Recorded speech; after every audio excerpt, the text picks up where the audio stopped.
Captain's Log 41458.2. Star Date, Supplemental.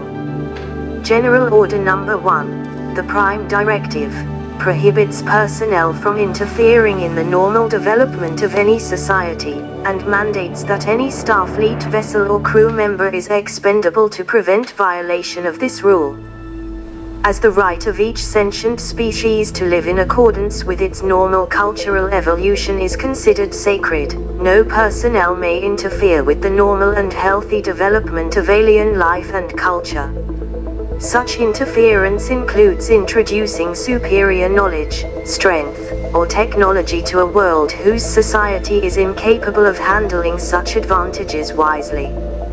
Personnel may not violate this prime directive, even to save their lives, unless they are acting to right an earlier violation or an accidental contamination of said culture.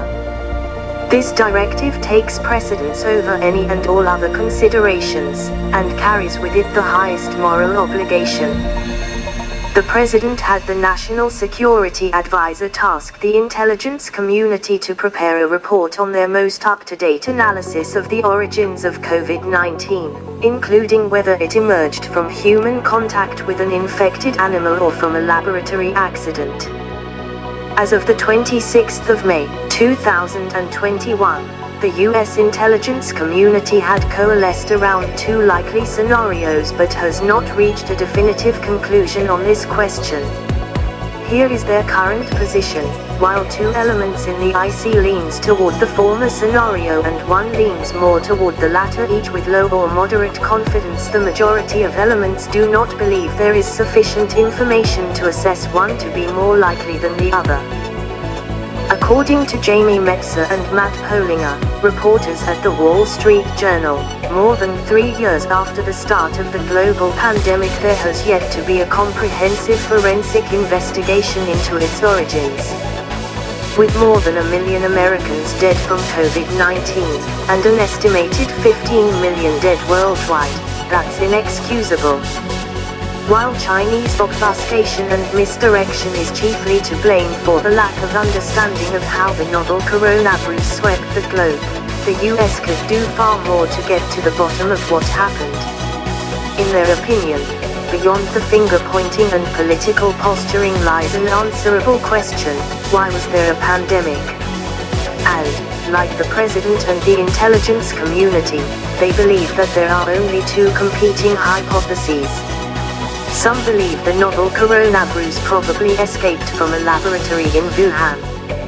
Others maintain the virus first jumped to people from caged animals at a Wuhan seafood market. However, there is a third, but to consider it, it may create a violation of the Prime Directive, which prohibits personnel from interfering in the normal development of any society, and mandates that any Starfleet vessel or crew member is expendable to prevent violation of this rule. As the right of each sentient species to live in accordance with its normal cultural evolution is considered sacred, no personnel may interfere with the normal and healthy development of alien life and culture. Such interference includes introducing superior knowledge, strength, or technology to a world whose society is incapable of handling such advantages wisely. Under established regulations, however, there is only one exception created for the Prime Directive, and the Omega team is a specially trained group which would normally be tasked with handling situations involving Omega, and they are authorized by the highest levels of security to destroy Omega at all costs, under the Omega Directive. To resolve the origins phenomenon, this may require an Omega solution, to boldly go where no man has gone before.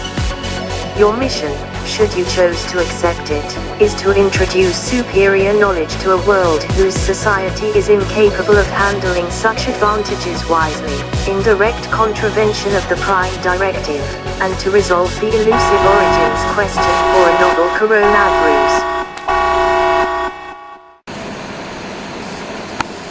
Short of deploying the Omega team, Jamie Metzer and Matt Polinger, reporters at the Wall Street Journal, recommend that testing either hypothesis, a laboratory leak or a zoonotic evolution, would require full access to Wuhan lab records, biological samples, and personnel, as well as frozen blood samples collected in 2019 by various Wuhan blood banks.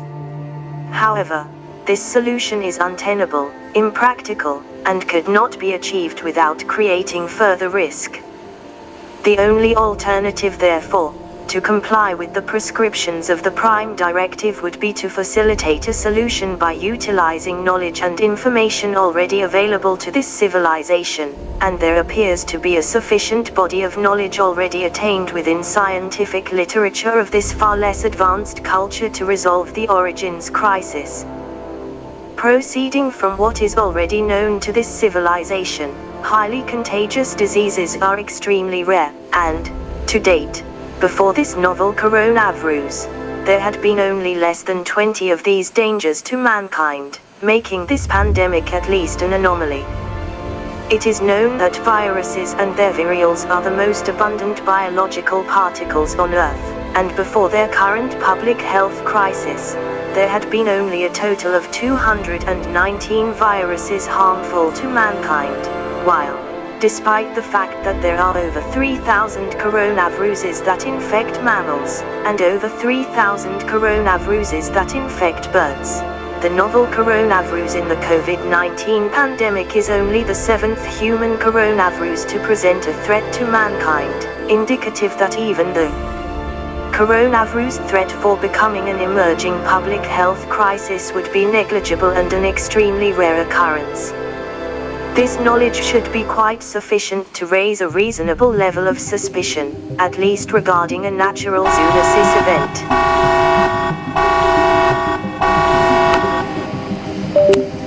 Information available in the open source and public domain, specifically science reports, shed great light on the nature and potential of this threat so as to enable this civilization to develop a clear threat picture.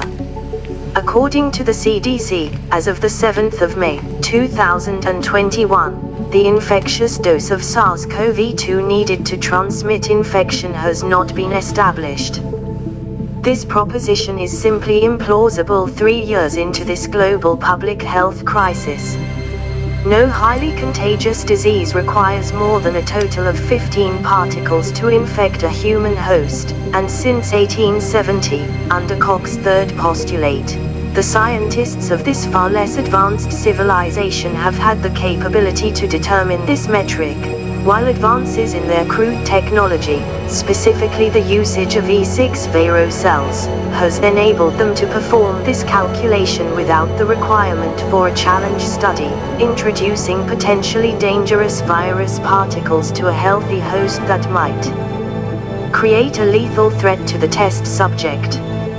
Moreover, by March 2020, Jasper Fukuchan had determined that it would require between 100,000 and 10 million particles to infect just a single Syrian hamster, definitively determining that infecting a healthy human host would require far much more, and negating the consideration of COVID-19 being a highly contagious disease, the required infectious dose being far too high. Moreover, only a highly contagious disease, possessing a sufficiently low infectious dose, generally under 15 particles, would possess the capability to set off a super spreader event, information that is certainly available and known by the scientific community of this far less advanced culture. Information available in the open source and public domain, specifically science reports, fully illuminate the true risk presented by the novel coronavirus, the causative biological agent for the disease condition, COVID-19, and it had been established by investigators from the World Health Organization by the 24th of February, 2020, that the secondary attack rate for COVID-19 ranged between 0.9 and 4.8%. Prompting their assessment that it is not clear whether this correlates with the presence of an infectious virus, a finding of at most less than 5%. 12 times too low to validate the presence of a highly contagious disease, which only then would be capable of setting off a super spreader event, and 4 times too low to validate the presence of a disease being transmitted from person to person. This was the conclusion of 1,800 teams of at least 5 epidemiologists examining 55,924 laboratory-confirmed cases in China, 19 times more cases than had yet been reported by mid-March 2020 in the United States. The largest sample size trace contacts study on the original strain, examining over 3 million laboratory-confirmed cases in India, had revalidated this assessment, finding only a secondary attack rate of 4.6%, which, by metric, would not be a highly contagious disease, much less a disease being transmitted naturally from person to person, and perhaps sheds light on how the American patient zero, a traveler from Wuhan, had arrived in Seattle in mid-January 2020, and had failed to infect even one of a total of 68 close trace contacts, on a 20-hour flight, a 25-mile share ride, and ambling about the greater Puget Sound area for 4 days, but finding his unique strand of virus, by genetic sequencing, presenting in 39 others, with whom he had no contact, throughout the entire state, indicative that these other infected persons had been infected not by this host, but rather by the same batch. This is indeed most concerning. These researchers had found a disease that had presented in discrete clustered outbreaks that had found no wider community spread, a characteristic that has appeared throughout the pandemic even in reports detailing infections from later descendant mutant variants of concern, to include both the Delta and Omicron variants, and later Omicron subvariants. The typical pattern of just a normal communicable disease, because of the delay imposed by a required incubatory period, would preclude the possibility of being able to narrow down original infections to unique clusters, and should, rather, present a sprawling pattern of infections, as infected persons unwittingly move beyond and away from the location of their contact with an infected index case. But, at least according to what has consistently been published in case studies for COVID-19, this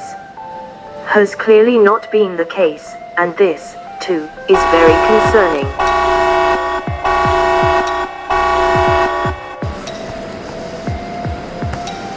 Clearly, a disease presenting this threat picture had lacked the capability to either escape from a laboratory, lacking a sufficient secondary attack rate to escape of its own accord, and would negate a conclusion that the virus had been transmitted through human contact with an infected zoonotic source.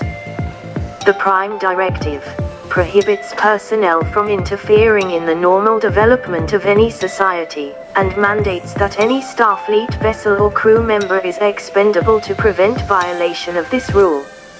As the right of each sentient species to live in accordance with its normal cultural evolution is considered sacred, no personnel may interfere with the normal and healthy development of alien life and culture.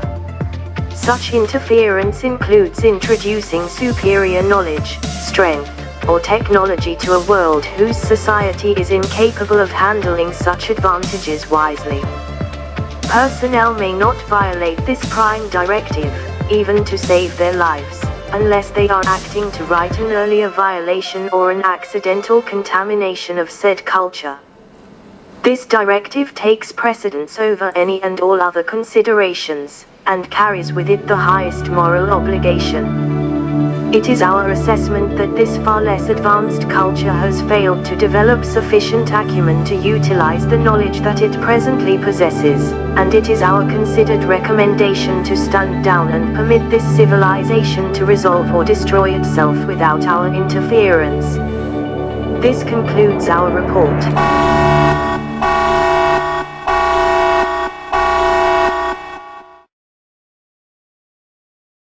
This advertisement was authorized by Mike Webb.